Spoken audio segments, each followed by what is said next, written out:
Weeks are going.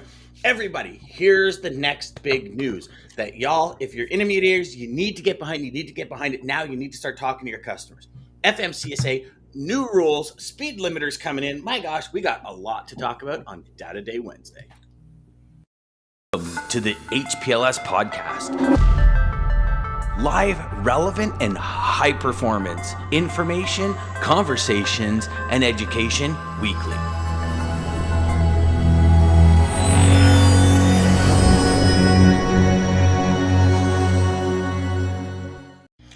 And Greg takes the spot today. Look at that, today. Jeff. There he goes. For Greg. Jeff, how come you're on the show? How did you not get first spot in Good Morning? I don't understand. I had to give it up to Lisa.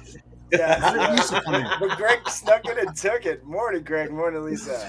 We set off air real quick that Jeff has started to come on the show to make sure he gets the title of first on. I told you I wasn't going to lose. Whatever we got to do. So here's the topic today on the most amazing day of the week, Wednesday, Data Day Wednesday, with the mad scientist data, the one and only Dean Crook, the man of the hour. And here's the thing. Dean, the industry is going through massive changes. There are massive shifts, probably bigger shifts in the market than we've seen in a really long time, if ever. And now we're going to throw another little sprinkling on the cake. And I love cake, but not necessarily this cake. Not this cake. Not this cake. Sometimes it's a sour cake.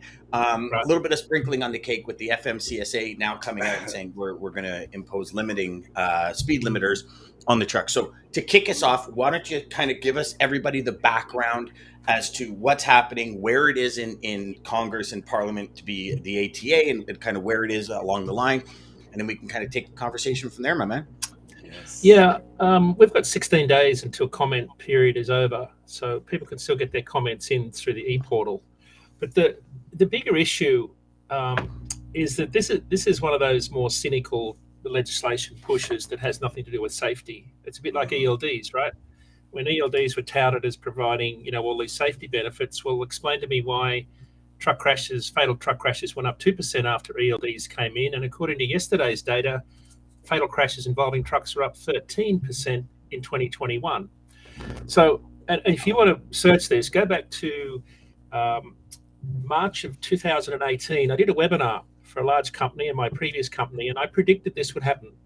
I said at the time that truck crashes will go up when you introduce ELDs into the industry.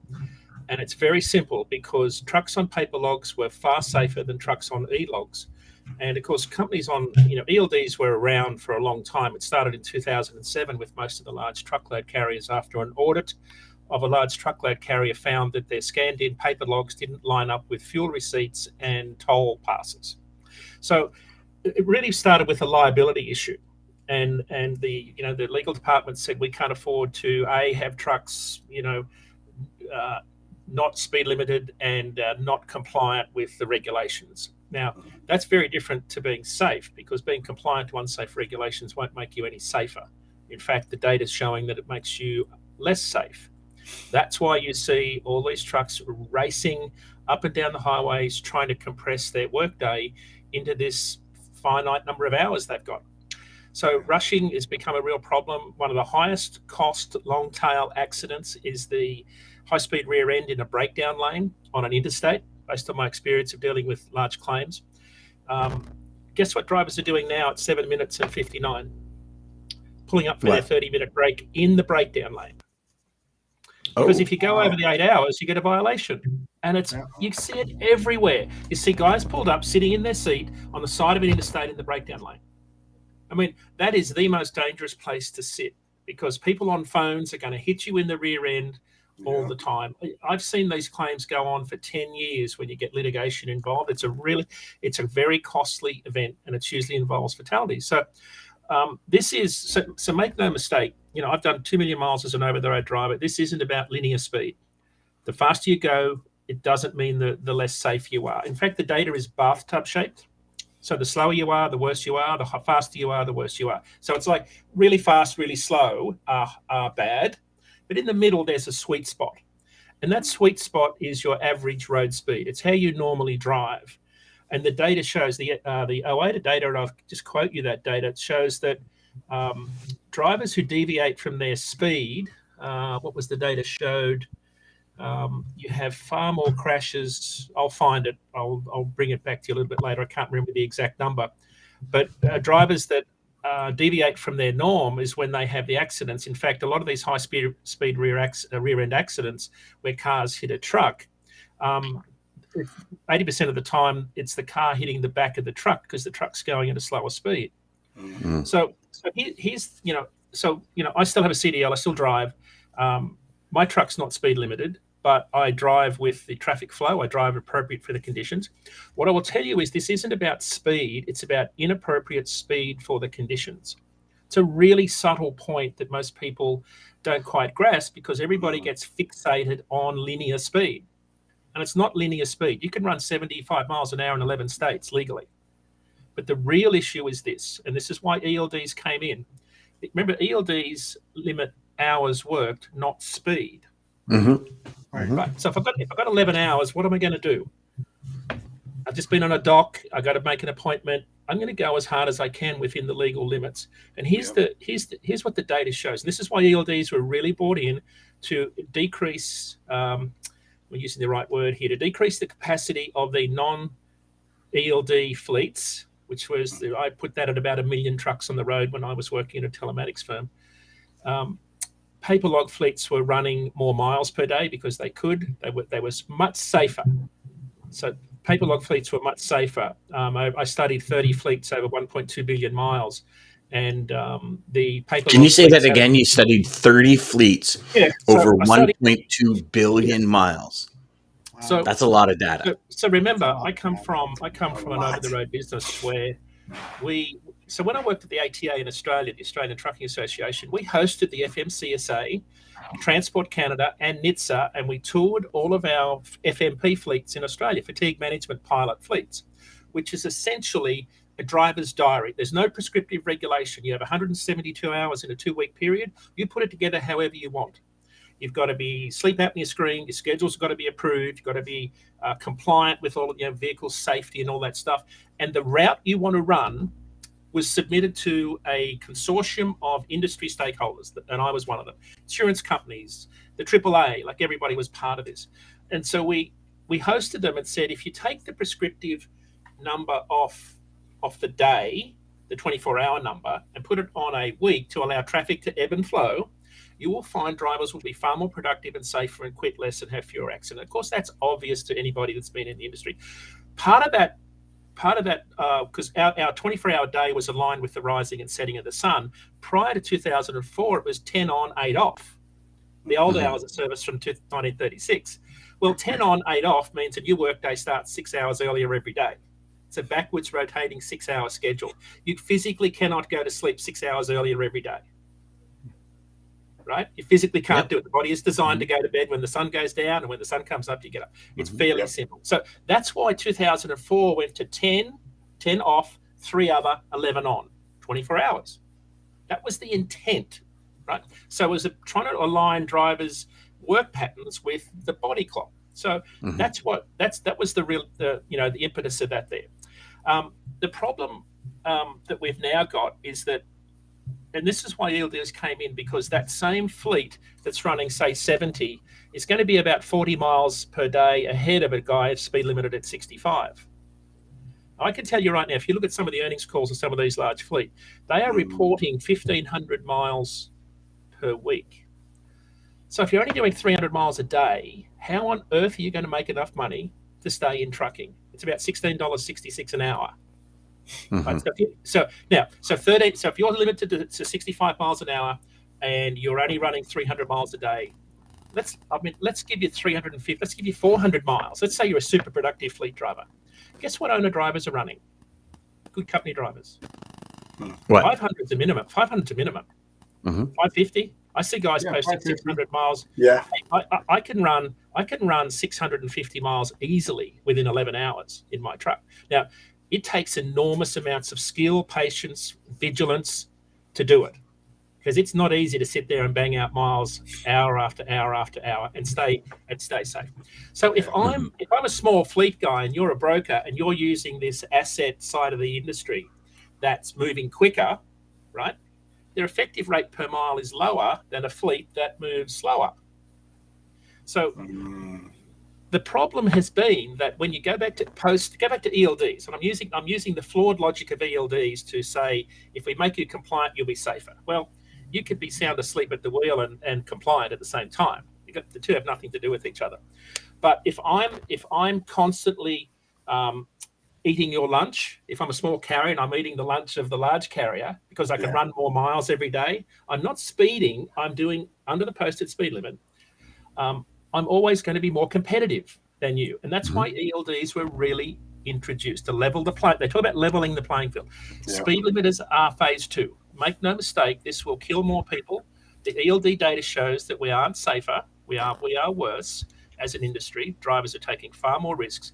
Speed limiting, if you have all of the trucks speed limited at the same speed, and they're sitting in the center lane without their CB on, and they're not checking their mirrors because they don't get a CB when they work for the fleet. They're taught to sit in the center lane. If you've got a fleet of national trucks driving at 65 and the posted speed limit 75, guess what car drivers are going to do? They're going to pass you on both sides. Continue. This is a recipe for disaster, and I just know that it's not linear speed; it's inappropriate speed for the conditions. It's if you go too slow, it's not good. If you go too fast, it's not good. So I think this is one of these really cynical, attempts to, under the guise of safety, will make the industry safer.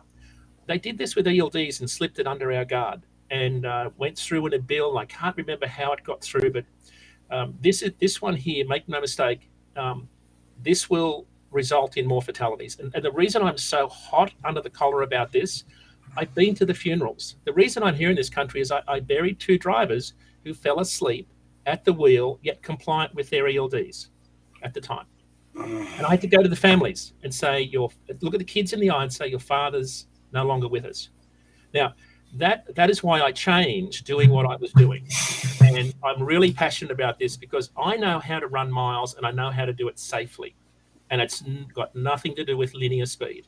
Right? It's about training. How do you train your drivers to drive at the appropriate speed for the conditions? Why don't they have a CB radio? Tell me on what planet is a vital bit of safety equipment not important? You want to limit trucks to 65 miles an hour, but don't put a CB in there so they can communicate with other drivers when there's a whiteout ahead? Exactly. Really? Makes no sense. So I think this is one of those issues where this really underpins that, I've often said that, our government and regulators live on an island surrounded by reality. This is another really good example. That's a good one. Bingo. It's a bunch of people who have no clue making rules about stuff they have no clue about. Well, I've often said, what would it be like if your employer said to you, okay, we're going to cut your salary, but you got to come to work just as many hours a day? Because that's in essence what it is, right? If we can't run those miles because we can't log off when it comes to, specifically to ELD, you can't log off, you can't take flex time, you can't do any of that. They're saying, okay, when your clock starts, and you're sitting on a dock, not moving, so you can't take a flex time or anything. And it no wonder there's so many people exiting the industry. No wonder it's hard to retain higher. Yeah, we need more drivers in the industry. Absolutely. Professional drivers in the industry, ones that know what they're doing, ones that care like you care, Dean. However, you know what? You can go work in a warehouse somewhere and make more money and not have to live with, and I'm sorry, 4-wheelers. Everywhere I go, I see idiots behind the wheel.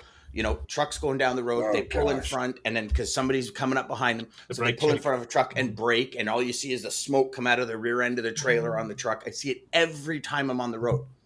Like, at a certain point, that gets annoying. Have you guys ever been, like, I know me, I'll go to the hardware store 20 minutes away in the afternoon, the sun's shining, and I'm kind of like in my car, and I'm like, oh my God, I got to roll down the window, turn on the music. That we've all been there. Imagine doing that all day.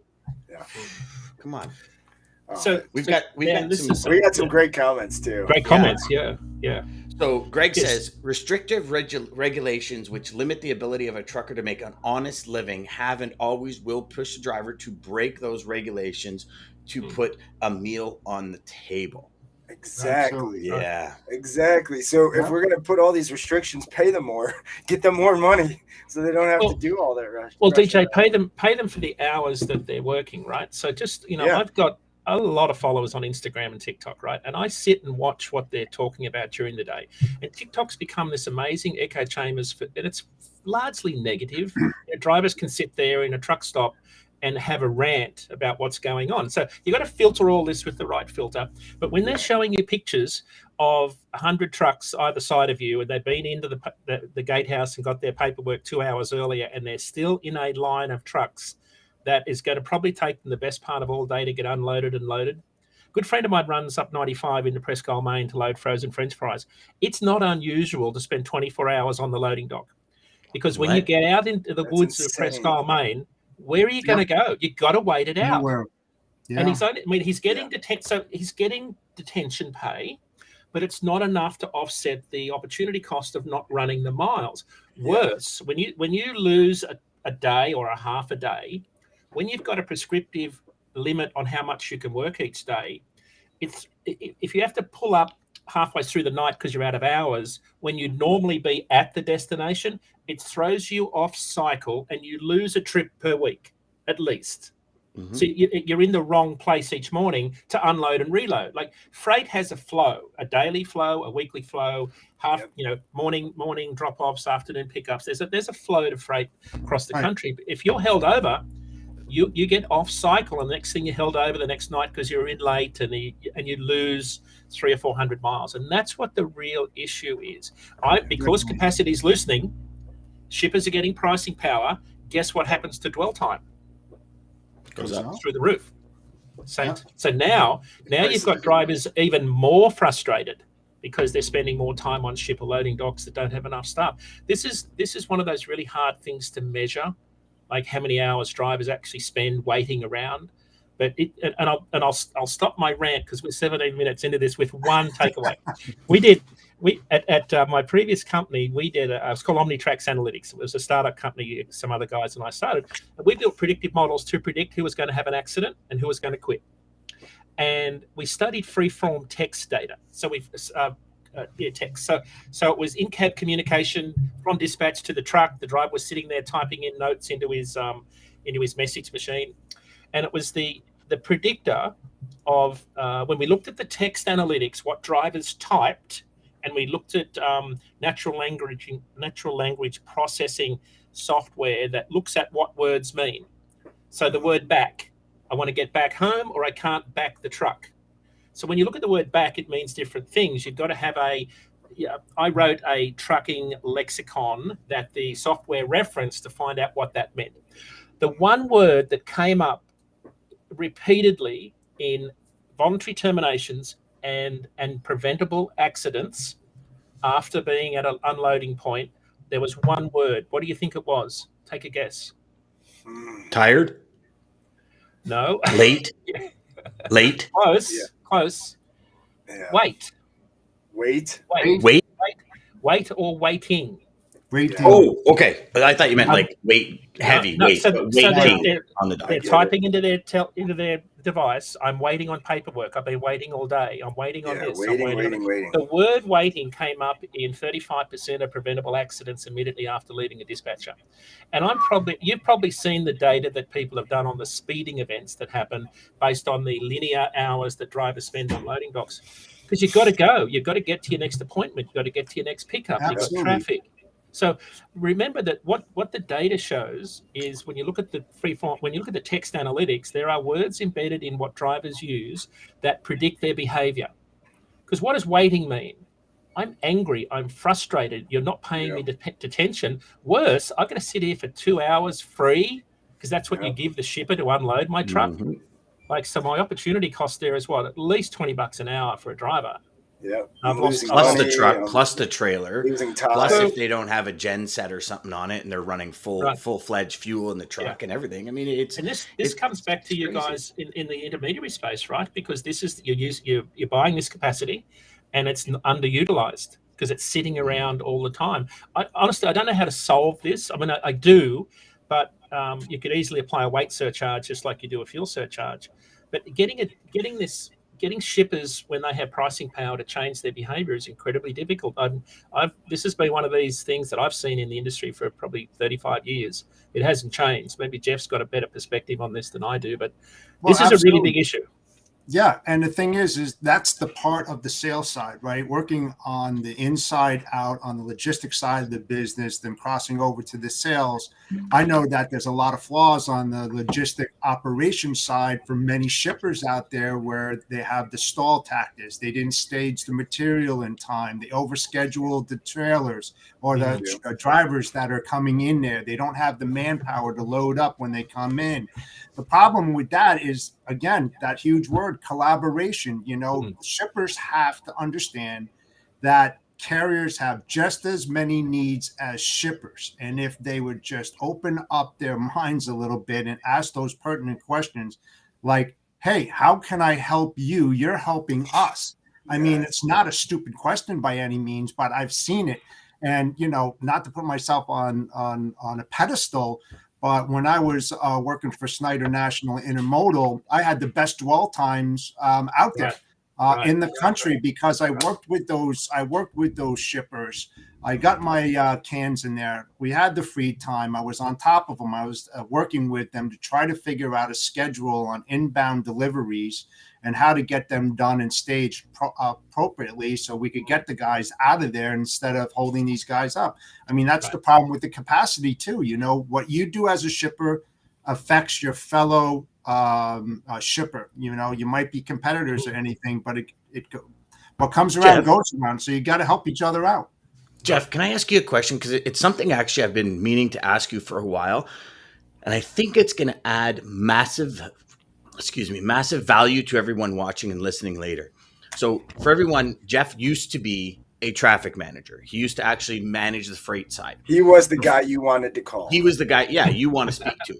So Jeff, was there a certain situation? Was there a point in time in that where the switch went off and you said, like, I got to be collaborative here. I have to understand how trucks operate in order to move my business better? Like, what was that moment in time? Or was it just something you've always done? What was that moment in time that you kind of went from a cares. No. But I mean, there was probably a point where it wasn't like that, DJ. Like, right, you get in, you're trying to do your job, you're trying to get the cheapest rate possible for your company to make things happen. You're kind of inheriting somebody else's department that they set up a certain way. Is it good? Is it bad? Do you even know? Like, was there a certain point in time? And the reason I'm asking this for everybody watching and listening is this. Listen to Jeff's story, because if there's a point in time, you can actually use Jeff's story with your next shipper to say, I listened to somebody say X, Y, Z, and here's the benefits of what they learned. So there's a reason I'm asking this. So Jeff, can you share that, brother? Absolutely, Dan, and thanks for that question. The thing is that I started from the ground up, okay? I was loading trucks, driving forklifts and everything way back in the day when we had pony charts and 11 by 17 green bar paper. That was our data. and so what I did was I just started asking those questions, and I kept on creating my own way of how to deal with it. I mean, there's a lot of guys that go into the industry and they administer what already has been created, and they don't make those typical changes. So the thing is try to figure out, when you're working on that side, where are the sticky points? What's happening? Go there. If you have a customer, go on the dock and watch them for a couple hours. I mean, you'll see that things just don't add up. When you see the guys coming in there, they're frustrated, guys waiting around the block, parked up in the roadway, waiting for space to get in there. And then you see all this cluster on the dock where nobody knows what's going on. They don't have the material staged. They're not loading it in a quick time. So it's understanding what the current problem is, and then readjusting that by asking those questions to the carriers and the management team, and working all the way up the stream, from the order processing to freight billing to everything. You need to figure out a solution as far as why there are so many issues on that dock. That's where the problems start. It's not on the road, it's at the dock. Mm-hmm. You have to figure that out and ask those questions, especially when you call a traffic manager. That's the door opener nowadays, that you have to figure out where their problems are happening and then look into that. And So this is sort of the sorry. No, go ahead, Dean. Go ahead. I was just going to go to the comments because they're piling up here. So yeah, go ahead, the Dean. Finish other your, thing finish I've your, what you're always saying. the other thing I've always said is, we do an awfully good job at optimizing a truckload carrier business, or any trucking business for that matter, with software and technology. We do an amazing job at it, but then we give it to a driver to execute the plan, right? And then worse, we've got no WMS integration with our TMS, right? So the WMS is the warehouse management system. You would have thought that if you can schedule planes into Heathrow from 10,000 miles away and get them to slow down because there's one slot going to close up, we could schedule trucks into shippers with a higher degree of accuracy. Because you'll have an appointment time, which is way too wide. A driver will get there, it's not ready. And the point I'm making is that when we had paper logs, you could catch up. You could go to bed, have a sleep, catch up, run harder the next night. End of the week, it all's going to add up. This myth of I needed paper logs to run more miles, some did, but some are still doing it now, right? So there's always a percentage that are going to break the law. But the reality is that the gap between the trailer bumper and the dock is where efficiency goes to die in trucking. That little tiny gap, there's so little integration in this world of data. It's a really easy problem to fix with data science if you could integrate. Now, what you need is every warehouse in one place and every truck in. Now, this is way too pie in the sky, but imagine if you had, just like planes and airports, and you had the flow control mechanisms, you could solve this problem. I've probably given some startup an amazing idea. If you could get the money to build this and people would share data, it's actually solvable, but it's a pretty big ask. But Dean, there's a couple things. You got TMS, you got WMS, and don't forget about the YMS, the yard management system as well, which is critical, especially if you got a fleet and you're bumping doors on a drop and hook. You got to coordinate all that, and schedule that accordingly, because again, it's all the data and what's coming in, to your point, Dean. And, if you got that big operation, and I have one of those, you got to be able to run that YMS like there's no tomorrow to make things work. So, I had a couple of conversations with some drivers over the past couple of days in preparation for this. And one of the drivers, actually all of them, had said when ELDs kicked in, the stress level went up tenfold. And it's like, I now have high blood pressure. I now have one of the guys, and he's actually been on our show before, where he was like, Dan, like when you're running B trains, like flatbed B trains and going through the mountains, he goes, it's a good hour and a half to sometimes 2.5 hours to sometimes 3, depending on how cold it is, just to chain up. He goes, so, you get your product, you're driving, then the state troopers are on the side of the road saying chains from here forward, or because you've driven it. He goes, not only did I lose this time chaining up. And he goes, like, he's had a heart attack because he's trying to pay his bills. He's trying to keep his life going. And there's just one delay after another, and all dictated by the ELD because he can't log. And he goes, and it's crazy. He goes, I pull into a truck stop just because the ELD tells me I have to. He goes, and I sit here like this for hours. He goes, because I'm not tired. And then I finally get tired. He goes, and all of a sudden, my alarm goes off because it's time to go. And you better get your arse on the road real fast and haul in order to make up the time. He goes, it caused so many issues for him. And his health is just a major issue now because of it. Now, obviously, some people this doesn't impact as hard as others, but when you start having those stresses that high, like stress is a killer, right? And absolutely. It's when he started talking to me about, he goes, it's not just shipper delays. He goes, like, nobody understands what happens on the road when you run certain equipment. He goes, like, you're running mountain passes and you're chaining up. He goes, Dan, I have seen so many drivers sit there with the chains for 45 minutes. And they're like, and he goes, I got to get ahead of this dude. Cause this dude is just going to, like, this driver is going to be, he's going to cause. And so he's like, he goes, I'm rushing to put my chains on. He goes, cause I just got to get ahead of this guy. Cause he goes, it'd add more stress to my life to be behind him just knowing that like that chain's going to fall off, that chain's going to fall off, that chain's going to fall off. So it's interesting. We'll get to some comments here because I think these are awesome. So Maggie says, very oddly similar, a nurse, when our medication administration record went from paper to electronic, the same thing happened. Nurses rushing to get meds in when time frames are limited and people are auditing. You can't stop. Sorry, I just got to get to the point. Here it is. You can't stop life from happening. Proper safety should trump proper documentation. The anxiety alone increases the probability of error. Anxiety alone. Nurfad seconds your motion, Dean, where in Canada it has done nothing. That doesn't show any improvements on safety or limiting fatalities, which is accurate from North America wide. Joshua says, it's sad that the government is so much out of touch with realities of the transportation industry. Because they live in fairy tale land making up all these rules. Yeah. Well, you know what? Here's the thing. Like, even when they put ELDs in place, like Dean said, it was a safety thing. It's for safety. And, you know, I think by now we have enough data to say but listen, ELDs. Okay, here's the flip side to change everybody's mind real quick on the ELDs. So you're limiting a trucker's window of making money. That's basically what it is.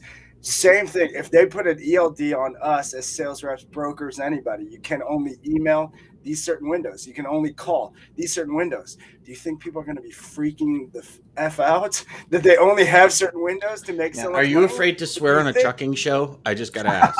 Are you? DJ, it was halfway out of your mouth and you went. Listen, it was. But I didn't want to get too heated. Come on, DJ. If I said fuck, I would have been too heated. So I didn't want to do it. Yes, DJ, you're absolutely right. Imagine if they would say to you as a warehouse worker, you guys can only make money in this window. Hurry up and do it. You know what?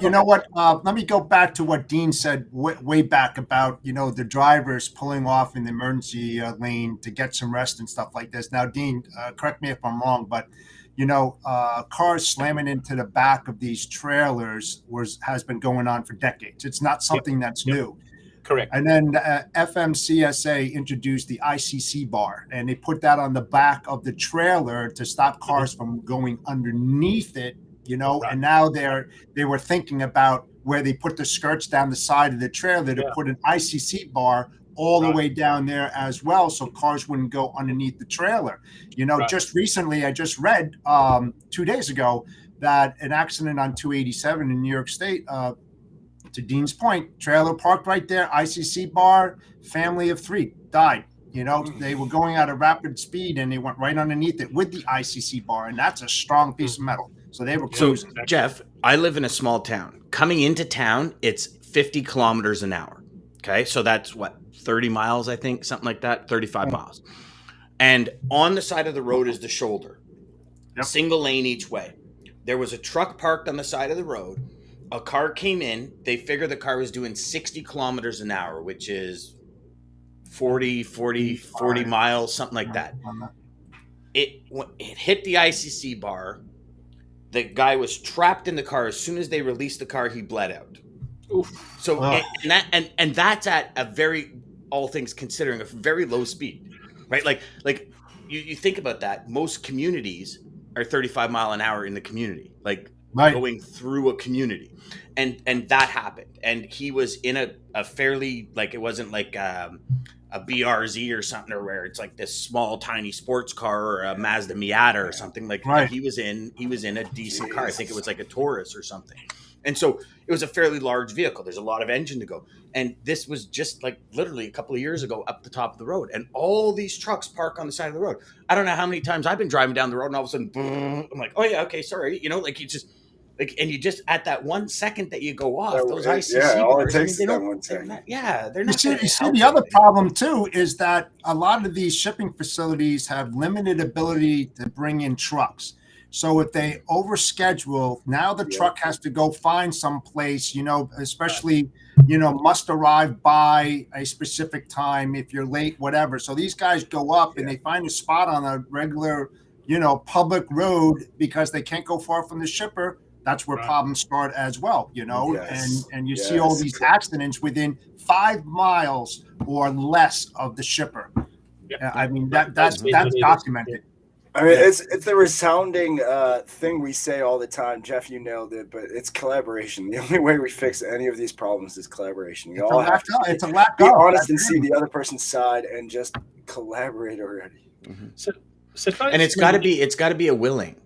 Like every party's got to be willing to collaborate here. And I think this is where a big issue lies as well, is in every level of logistics and transportation and supply chain, it's like me against them. Like Dean, you said it perfect right now. You know, shippers got buying power now. So what are shippers going to do? Let me rephrase. And we got John Brewer on tomorrow. So it'll be really cool to get his take on it. Yes. Oh, amazing guy. So here's the thing. I can recall when ELDs kicked in, and as soon as 2019 came, I had so many customers, and I was the guy that educated my customers, and I'm listening to them go, no, now's our time. We got ripped off, and I'm going, whoa, time out. Exactly. Like time out. What do you mean just that verbiage? We got ripped off. Rates went higher. ELDs kicked in, and it's funny because if you look at it, and we go back to the original beginning of the conversation, I reached out to multiple people and asked, are your trucks limited? Large Canadian carriers. Yes, 100%, because we go to the US. They're limited. 65, 70 mile an hour was the two limits that I got. Large and captive insurance companies, reaching out to them saying captive. So for anyone that doesn't know, like captive is a insurance outside the insurance world. And it's like a group of people that buy into this insurance, and they're all limited. So same thing with ELDs. If you go back and ask the people, the large carriers, ELD, they were like, we were on ELDs a year before ELDs even kicked in. So when shippers hear that, it's like, oh my God, you're now using this excuse to rip me off. And it's that needs to change. That mentality needs to change. If a carrier or an intermediary, broker, whatever you want. The standard way of shippers to do things. I mean, but even more, DJ, it's when prices go up, don't gouge people. Right. And this is the thing is brokers, like you look at it in the steamship world, right? What was it? Maersk and Hapag Lloyd came out and said, hold on, guys, whoa, time. I think it was Maersk and Hapag came out, whoa, during COVID and said, whoa, we're not charging $30,000 for a container. Like if you're getting those prices, you're getting ripped off by the broker. What does that do? Now they came out and they're saying they're opening their own 4PLs. So they're going to be able to deal direct. And it's like all these things are happening in the industry, and it's because people are getting greedy. And carriers alike, don't get me wrong, for all you asset-based companies out there, I get it. But you got greedy as well. And I know people that own carriers that got friggin' greedy. Yes. And so do brokers. Yeah, Dan, you know what? And I've said this many, many times. When it comes to collaboration, it has to be a win. It has to be a win for the service provider, a win for the carrier, and a win for the shipper. Plain and simple. You have to sit down when you have a prospect and you get the deal, you get everybody on the line, you make those phone calls, you make sure they're on the same page, traveling at the same speed, that they understand the demands all around. Because everybody, let's be honest, we don't do this for free. We have to make money. The shipper has to make money to sell his products to the consumer. The carrier has to make enough money to keep his truck on the road, as well as his driver happy. And the service provider is not going to sit here and schedule and do all this kind of work for nothing. I mean, Dan, you said cost plus. Yes, that's another way of doing it, but just be transparent and let them know what you're doing, how you're doing it, and why you're doing it, and make it clear.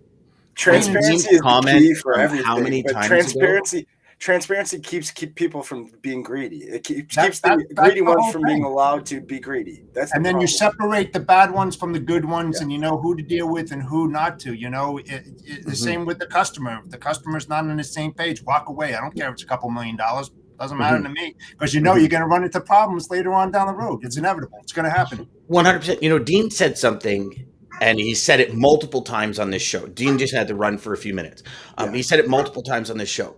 Leave something for the next person. Yes. And that's critical, because take only what you need. I mean, but, you know, DJ, here's the thing is, you hear about people, don't get me wrong, I've been that guy. Okay, I'm not trying to preach to the choir. Like, I've been that guy that took $5,000 rips. I've been the guy that took $3,500 rips. But you know what? I always had my rips focused on the value and service I brought to the table. So I had one customer, they were in pharmaceuticals. I had huge rips on them, like huge margins on them. But I never said to the carrier, you need to take $300 less or 500. I said, what do you need? This is the job. A, B, C, D, E, F, G is what I need. I need all of this. If you can't provide it, don't quote. They said, I need $5,000. I said, okay, I'll charge a customer $10,000 because I know I'm getting calls at 2 o'clock in the morning, 3 o'clock in the morning, 4 o'clock in the morning. If it's 5 minutes late, I have to hear about it for 6 weeks. I wanted a margin that was worth what I have to put in or deal with, on lack of a better term. But it was never on a supplier's back. Yeah. Right. Ever. Exactly. Ever. Right. And you know something, Dan, the other thing too, and this will drive it home. Look at the cost per fuel and the percentage at 45% out there, and you see the spot market's going down, the fuel is coming up, right? And they're trying to get cheaper rates. I mean, these guys are not going to, it's unsustainable. They're not going to be able to keep their trucks afloat with the 45% FSC out there. Not going to be able to do it. You got to make it.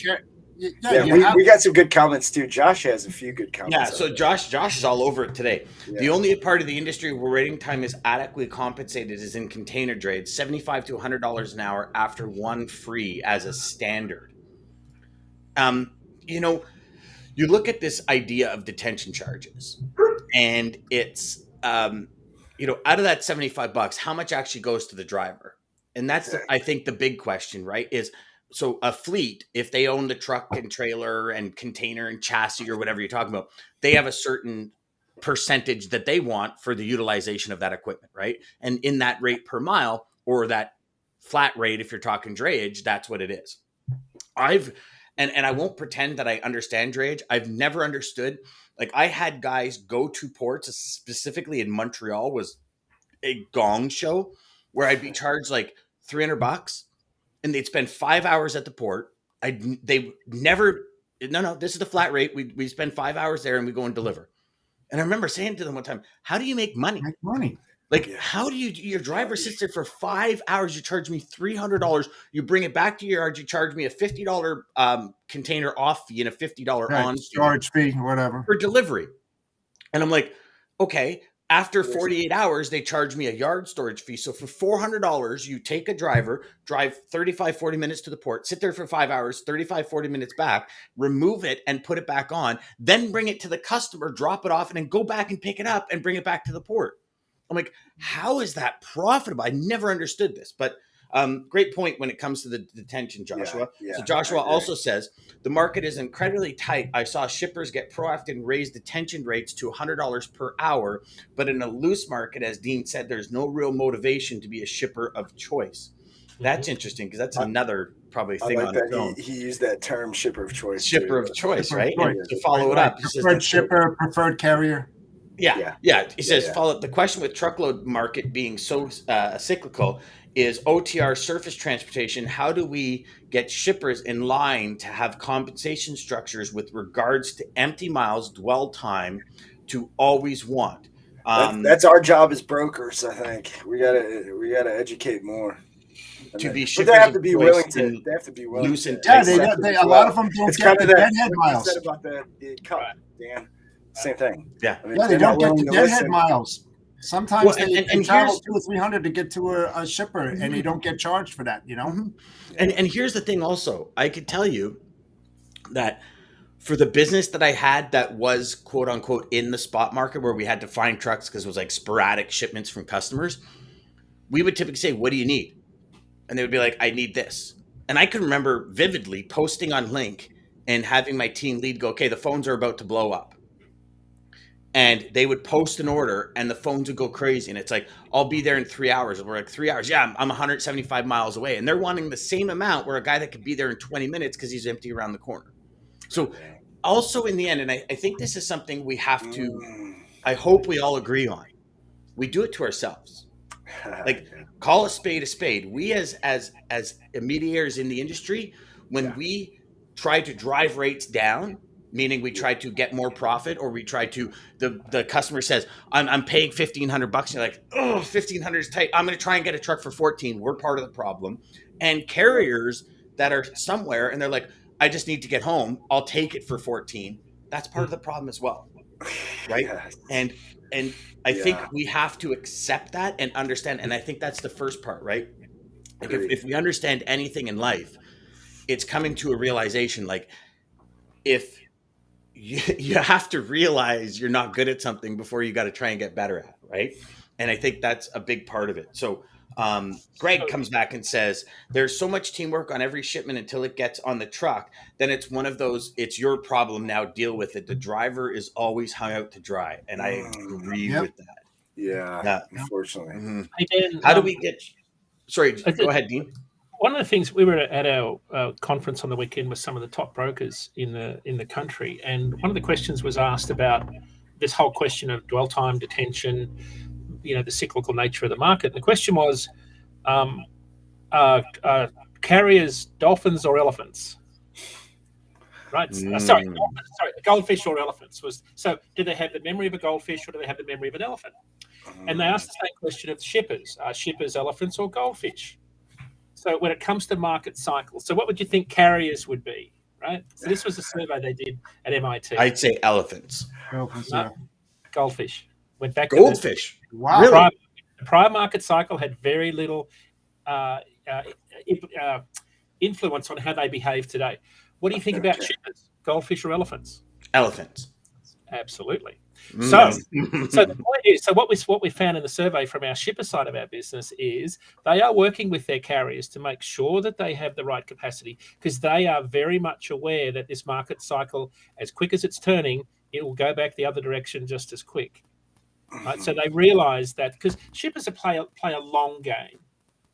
They play a much longer game. Carriers, I think, are playing a much.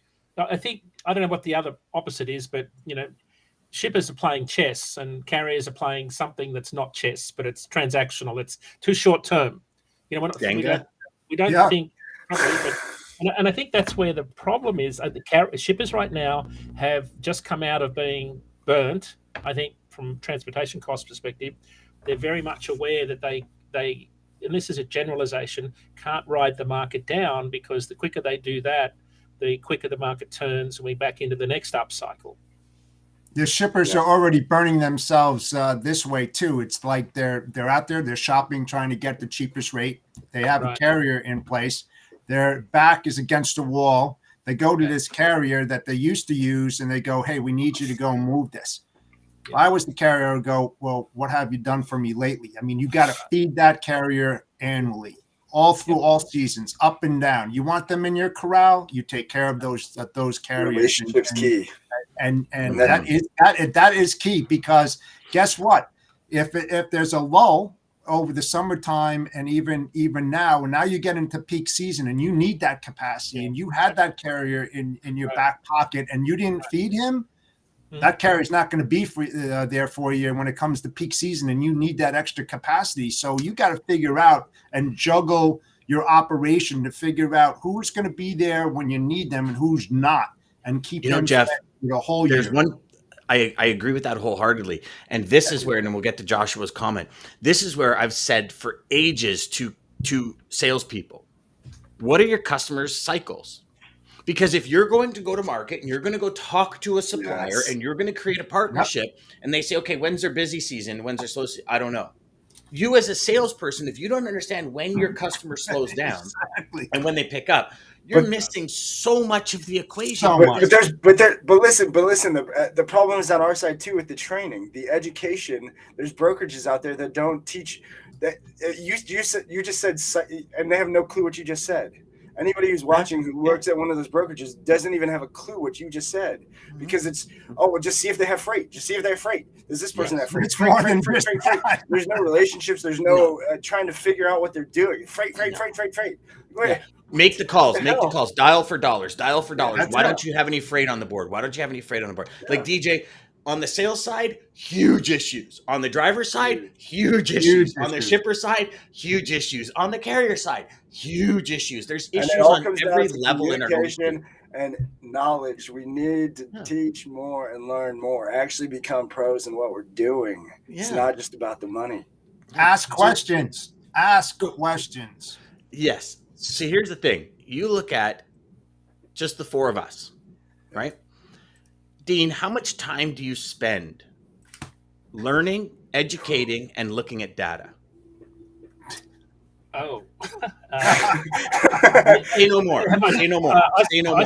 I spend probably 8 hours to 10 hours a day solid on Okay. data analytics. Just There you crawling data. Yeah, Bingo. absolutely. That's why you're an expert in what you do. Jeff, how much time do you spend raising your bar, learning as much as you can, and bringing solid value to the market? I don't know. I've got 4 27-inch monitors here, and I've got things open up all the time.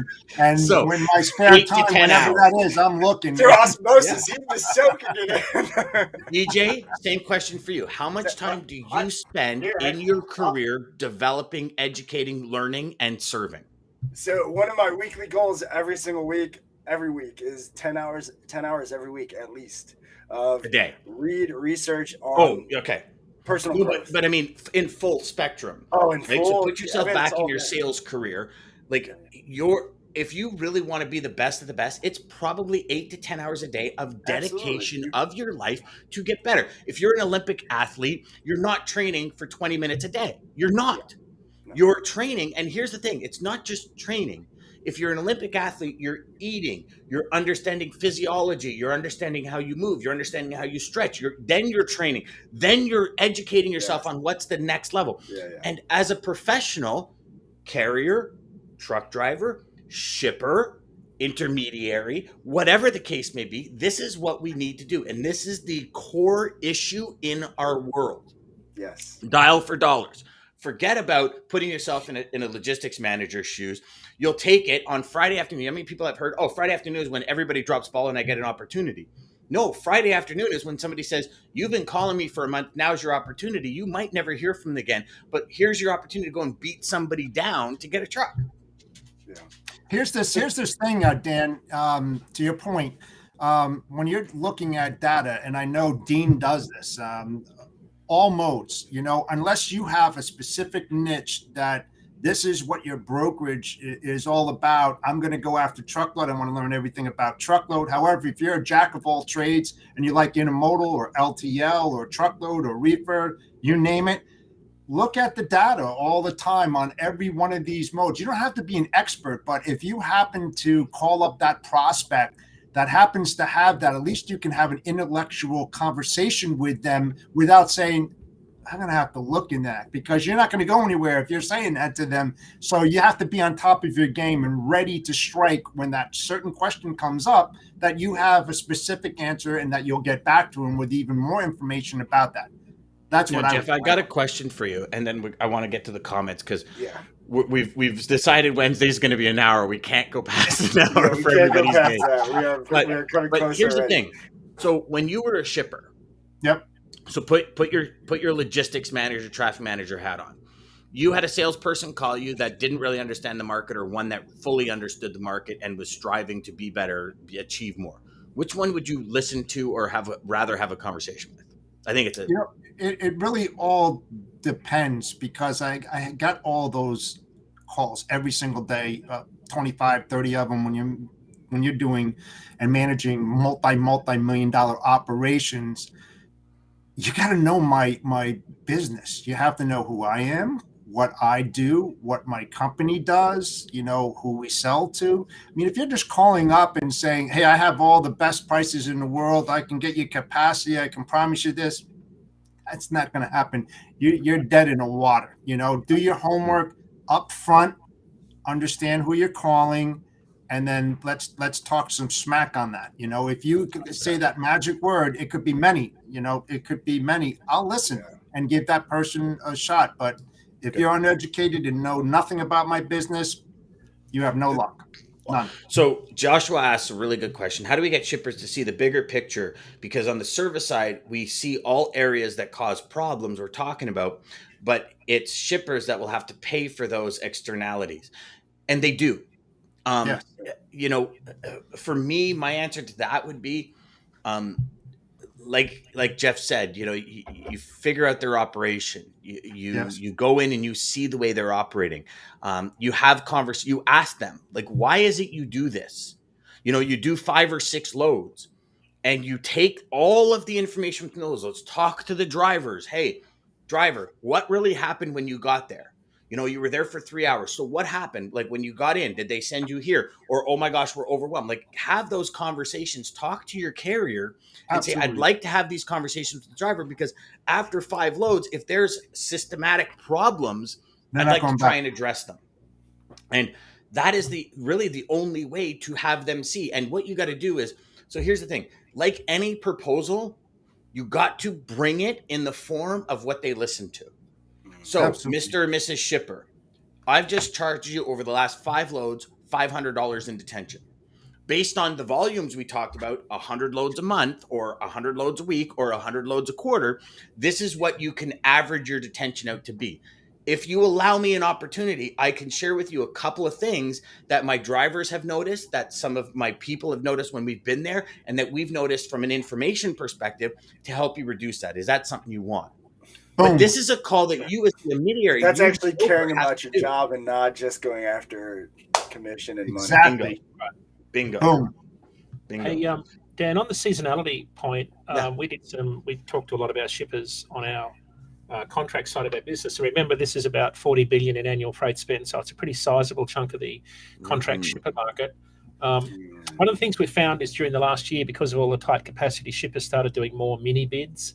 They started carving out sections of their portfolio and sending it out to lock in capacity, the higher volume lanes with good density. And what they were doing is some of the lanes, I mean, what you'll be surprised at when you do an RFP, there's a lot of lanes that have 1 or 2 loads a week. There's a lot of ghost lanes that never materialize. A lot of carriers quote on lanes where there's no rate. So what they've learned to do is let a lot of those low volume lanes fall through the routing guide out into the spot market for you guys to handle, right? And get a toe in the door. But what they're doing is they've learned to segment their freight into seasonal versus non-seasonal. So seasonal freight gets a duration relevant to the season. The mini bid will be relevant to the season. Non-seasonal year-round freight will generally get an annual duration, and any freight that falls to the routing guide will go to a mini bid. So that's what's changed in the last year, and I think that's why we're seeing more brokers get more contract freight from shippers as opposed to carriers. It's a big change in the last year. Yeah, Dean, the long-term RFP is not sustainable in this market because there's so much volatility in it. You're looking, you know what? I'll lock in the rates for the next month. Let's reconvene and have another conversation, see how the fuel's going, see how the market's going, because sometimes carriers, I don't know why, they'll overextend themselves and they cannot hold it. And 3 months into the contract, they're going to come knocking on your door and they're going to go, you know what? I looked at my OR. It's unsustainable. I'm going to have to take a 7% increase. No, yeah, I mean, it's just like, so it's better to do a short one than a long one because you're going to burn yourself if you do that. And any carrier out there, I mean, there's a lot of smart ones, and I'm not dishing on any of them, but they're smart enough to realize that can't happen. And if they want to work with that preferred shipper, if they become one, they're going to have those critical conversations both ways. Yeah. Agreed. Yeah. So Greg says, let's figure out a way to regulate the shippers and consignees to pay attention. If we can regulate bathroom breaks for drivers, we can regulate the effing shippers until we regulate. That will never solve the detention issue. I agree. And you know what? That's going to be individual shipper. You'll never do industry wide, I don't think. Sorry, not COVID. Sorry. I don't know if I should laugh about that. Part of the problem is a lot of these shippers still have procurement models that operate on lower costs, no matter what the market conditions. Joshua, I think last year was an eye-opening experience. I mean, and again, I don't have a data set like Dean, but we did speak to 150 different CEOs between November and December of last year, asking them like supply chains, how much are you going to be involved? And 96% of them said they're going to be directly or indirectly involved in supply chain, in choosing the people that run their supply chain and what they can bring to the table. And I think last year was a big year for shippers realizing, holy shit, if my supply chain is not tight, we are going to lose a lot of money. Like, one customer that we've had on this show many times, Jeff knows him as well. He works for like a massive corporation. Yeah, huge. And for the first time in 45 years, they lost money. First time in 45 years. And I asked him, I said, so what's your mission? He goes, I can't be wrong. This time around, when I choose who I choose to operate my supply chain, no matter what, I cannot be wrong. His job's on the line. Well, his job, his whole department, the financials of the company, because the owners and shareholders of the company said, whoa, time out. Nah. We don't lose money. Yeah. As you know, $600, $700, $800 million corporation, you don't lose money. And when Greg less. Yep. And when Greg says that, trust me, I worked with him. He means it. He means it. Yeah. Mm-hmm. Yes. No, this is great. Oh my gosh. Well, I'm gonna wrap it up. So Maggie says, "Hold on, love the four of your full love you four for the full hour. Great mix of different experienced views." Hey, you know what, Maggie? Thanks for pointing that out, because that I agree. Yeah, I agree. I agree. We do kind of have the full circle here going on, but it's awesome. Yeah. Well, hey, thank you guys, everybody. Good morning, Preet. I see you there. Thank you again, everybody, for joining us. The hour. If you guys like this hour, if you're still with us, let us know below that you liked doing this hour, because I think it was great. I loved having Jeff. Jeff, maybe we might have to add you to the mix here too, because this was fun. It was great. The full circle of experiences. But again, thank you, Jeff, for joining. Dean, as always, man. I believe you probably, I think you sold yourself short. I don't think it's 8 to 10. I think it's like 15 hours. You're studying that. It's like I think you're right, DJ. Anyways, thank you again, everybody, for joining us. The Mad Scientist of Logistics Data and Triple D Day Wednesdays. Tomorrow we got a great day. John Brewer is going to be on, so don't miss it if you want to see the other side of the story. But again, thank you to American Logistics, Centurion Trucking for making this possible. Dan, as always, you're the man. And that quote to take us out, Stephen Livett, data. I think it is one of the most powerful mechanisms for telling stories. I take a huge pile of data and I try to get it to tell stories. Exactly. Interesting. And I'll add something just before we go, gents. If y'all don't know, Tuesdays, Dean puts on a market update on Data IQ at 10 a.m. So make sure you tune into that, because that has got some killer information. So if you do like a Tuesday, Wednesday on data, you will literally get all the information you will ever need to grow your business and scale like a madman. Yep. Okay? Take care, everybody. Learn all you can, everybody. Take it to your next week. All right. Yep. See you. To the HPLS podcast. Live, relevant, and high performance information, conversation.